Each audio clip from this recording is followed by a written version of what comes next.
Symmetry is just generally pretty awesome, but it also is a huge time saver. And we've got a tool called Mirror, which will really save you a lot of time and make for more robust designs with less work.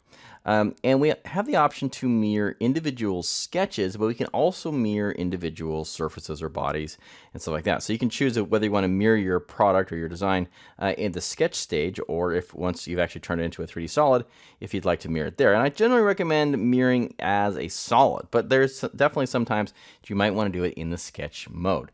So let me show you how it works. First things first, though, I want to make sure I have a line that I'm going to be mirroring across. So I'm going to use a reference line and go right to the origin and just drag a line straight up and down. It doesn't matter how long it is. Okay, now here's our friend the mirror command right here.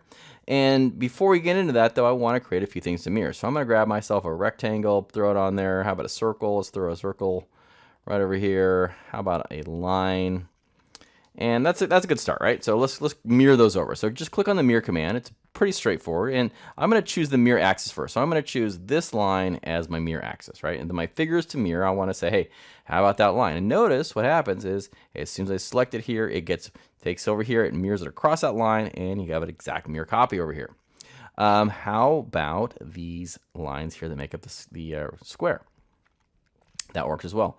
Somehow that got taken away, so let's bring that back. And how about the line? Select the line, and notice that I can choose multiple items at the same time if I wanted to, or just select individual lines, your choice.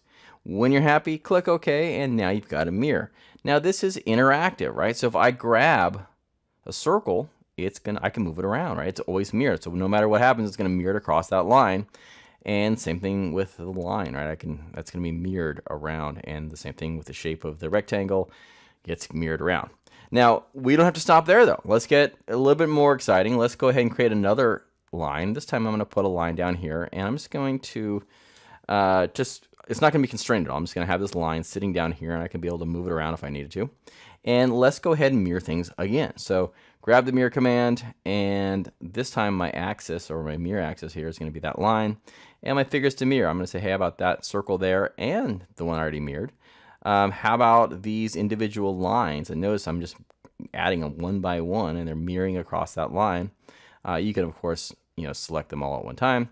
That line and that line. So now I've mirrored everything at the top, which has already been. So this is the original. Then we have these are the mirrored items over here, and then I'm mirroring all those things down here again. Click OK, and now you can see it. Now if I move one of those, right, everybody moves, right, because they're mirroring across those lines. And you can get as wild with the mirroring as you'd like. And obviously it makes it a little more complicated in your sketch, but there might be reasons you only want to draw the right-hand side. And once you've done a lot of work on the right-hand side of something, you grab a line, you mirror it over, and you've saved yourself all that work. And you're guaranteed that everything on the left is the same as it started on the right. So that's definitely one of those, design type of things that you're going to do that's going to save you time, but it's also going to keep you from making errors. And that is actually the most important thing around. So anyways, that's the mirror command. It's very helpful and will save you a lot of time.